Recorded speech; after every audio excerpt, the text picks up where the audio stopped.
Welcome to our channel.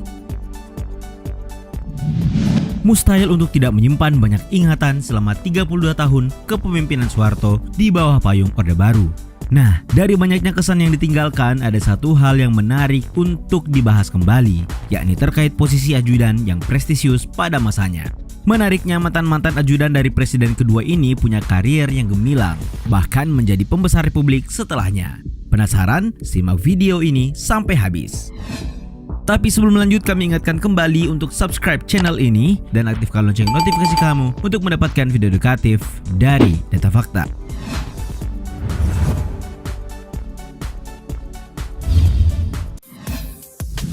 Wismoyo Arismunandar. Tahukah kalian, di balik raihan pangkat Jenderal Bintang 4 oleh Wismoyo Arismunandar, faktanya terdapat satu kenyataan yang tidak bisa dilupakan begitu saja. Ya, penting untuk diketahui bahwa sebelumnya Jenderal TNI Purnawirawan Wismoyo Arismunandar pernah menjabat sebagai ajudan Presiden Soeharto selama 3 tahun. Nah, barulah setelah itu karirnya benar-benar menanjak dengan diangkatnya ia menjadi Komandan Grup 4 Kopassus tahun 1978 sampai 1983 hingga Kepala Staf Angkatan Darat sampai tahun 1993 sampai 1995. Fakta lain yang tidak kalah menarik adalah jalan menjadi ajudan telah menghantarkan dirinya untuk bertemu sang jodoh yang tidak lain merupakan adik dari ibu negara, Siti Hartina Soeharto. Pria kelahiran 10 Februari tahun 1940 itu meminang Datit Siti Harjanti pada tahun 1968 dan dengan begitu ia menjadi ipar dari Soeharto. Tidak bisa dimungkiri bahwa kedekatan dengan Soeharto menjadi pintu masuk bagi lulusan Akademi Militer Nasional tahun 1963 ini untuk meraih sukses dan punya tempat serta peran penting hingga hari ini.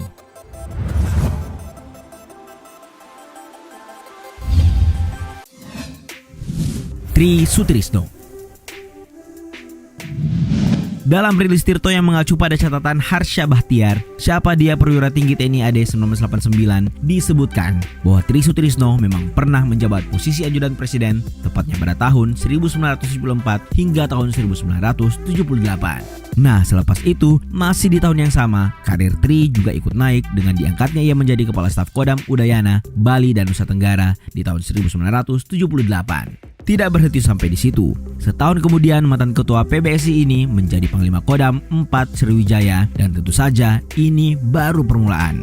Meski pernah terlibat dalam beberapa insiden pembantaian semisal insiden Tanjung Priok dan Dili, karir Jenderal TNI Purnawirawan Tri Sutrisno melejit hingga posisi Panglima ABRI untuk menggantikan LB Murdani sejak tahun 1988 hingga tahun 1993. Puncaknya, setelah berhenti dari militer, pria 83 tahun ini akhirnya terpilih menjadi wakil presiden ke-6 mendampingi Soeharto terhitung sejak tahun 1993 sampai tahun 1998. Saat itu, ia dan B.J. Habibie adalah dua kandidat yang diajukan ke Soeharto. Hanya saja nama Tri lah yang naik menggeser Habibie.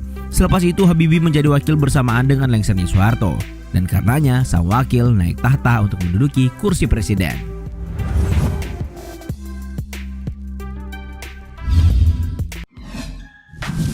Wiranto.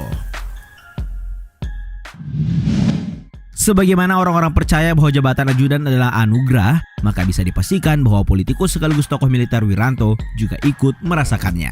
Mengikuti jejak Tri Sutrisno, Jenderal TNI Purnawirawan Wiranto meniti karir dalam posisinya sebagai ajudan presiden terhitung sejak tahun 1989 hingga tahun 1993. Seolah siap untuk berada di atas awan, pasca menjadi ajudan, Wiranto langsung tancap gas dengan menjadi Kepala Staf Kodam Jaya serta menduduki jabatan Panglima Kodam Jaya setahun kemudian. Puncaknya, pria kelahiran 4 April 70 tahun silam ini diamanahi jabatan Panglima ABRI merangkap Menteri Pertahanan Keamanan atau Menhankam di tahun-tahun terakhir kekuasaan dari Soeharto sebelum memasuki reformasi. Saat ini bisa dipastikan kalian mengenal sosoknya sebagai Menteri Koordinator Bidang Politik, Hukum, dan Keamanan Republik Indonesia dan tentu saja juga sebagai petinggi Partai Hati Nurani Rakyat atau Hanura. Nah, melalui partainya itulah ia sempat mencoba peruntungan di kancah Pilpres, hanya saja harus terhenti karena kalah suara pada pemilu tahun 2014.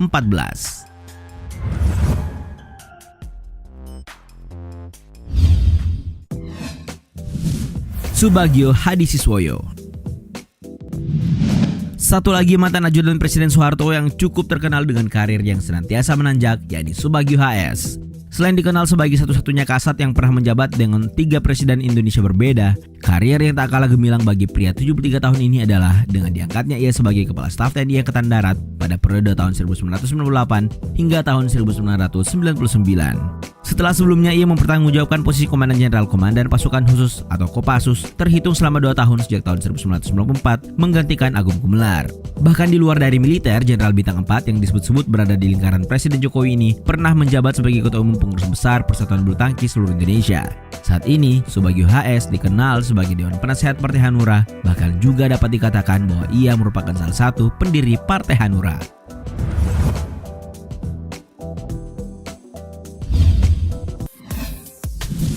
Edi Marzuki Nalapraya.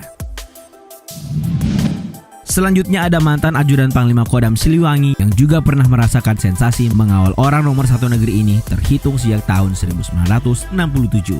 Nah, sama seperti yang sudah-sudah, karir Maijen TNI Purnawirawan Edi Marzuki Nalapraya dipastikan menanjak setelah melewati jenjang ajudan.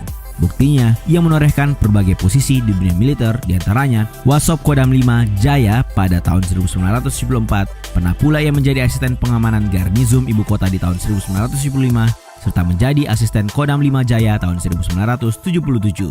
Sementara itu, di kisaran tahun 1979 sampai 1983, Edi didaulat menjadi Kasdam 5 Jaya dan pernah pula menjadi asisten teritorial Hankam di periode 1983 sampai 1984. Pencapaian di bidang pemerintahan ia torehkan ketika dipilih untuk mendampingi R. Suprapto sebagai Wakil Gubernur DKI Jaya tahun 1984 sampai 1987.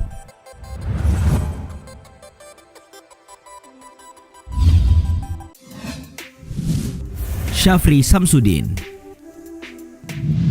Selain dikenal sebagai Letnan Jenderal, mantan ajudan Soeharto dengan 3 bintang di pundak ini faktanya juga dikenal dekat dengan Prabowo Subianto. Bahkan bersama petinggi Partai Gerindra tersebut, Syafri berhasil lulus dari militer tahun 1974. Karena itu tidak mengherankan jika ia juga masuk dalam tim inti kubu Capres Prabowo Subianto dalam Pilpres 2019 kemarin. Diakuinya bahwa ia merupakan Komandan Grup A Pasukan Pengamanan Presiden atau Paspampres pada tahun 1995 berdasarkan rilis Tirto yang mengacu pada Pak Harto The Untold Stories. Mantan Kepala Pusat Penerangan atau Kapus PNI 2002 sampai 2005 tersebut mengaku bahwa dirinya lah yang mengawal Pak Harto mengunjungi Bosnia Herzegovina. Meski karirnya sempat meredup di era Habibie, namun di masa kepemimpinan SBY, Syafri pernah dijadikan Sekjen Departemen Pertahanan, lalu Wakil Menteri Pertahanan di tahun 2010 hingga tahun 2014. Nah, kedua jabatan itu tetap ia rangkap sejak April 2005.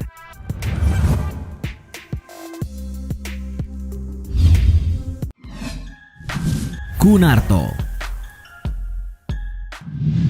Meski mantan ajudan Soeharto kebanyakan datang dari kalangan militer, namun ajudan yang satu ini faktanya punya latar belakang pendidikan polisi.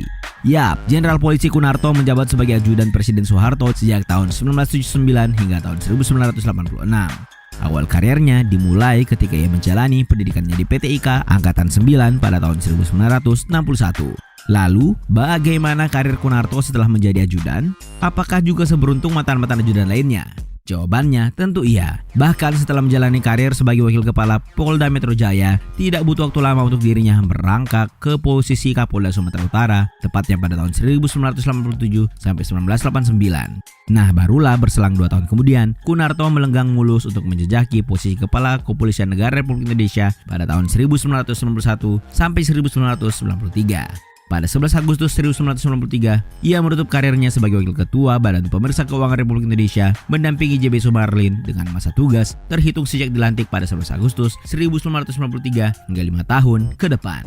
Itulah tadi nama-nama pembesar Republik yang kesemuanya pernah menjabat sebagai ajudan Presiden Soeharto. Apakah benar bahwa kedekatan tertentu yang mendatangkan berkah atau memang kemampuan mumpuni yang menjadi alasan? Tetap saja mereka melakukan sesuatu dan dikenal hingga hari ini. Nah, kalau kalian bagaimana menanggapi fenomena ini? Atau tertarik juga ingin jadi ajudan Soeharto? Terima kasih sudah menonton, jangan lupa like dan share. Nonton juga video-video edukatif lainnya yang sudah kami sajikan untuk kalian. Sekali lagi, jangan lupa subscribe dan tinggalkan argumenmu di kolom komentar. Sampai jumpa di video edukatif Data Fakta selanjutnya.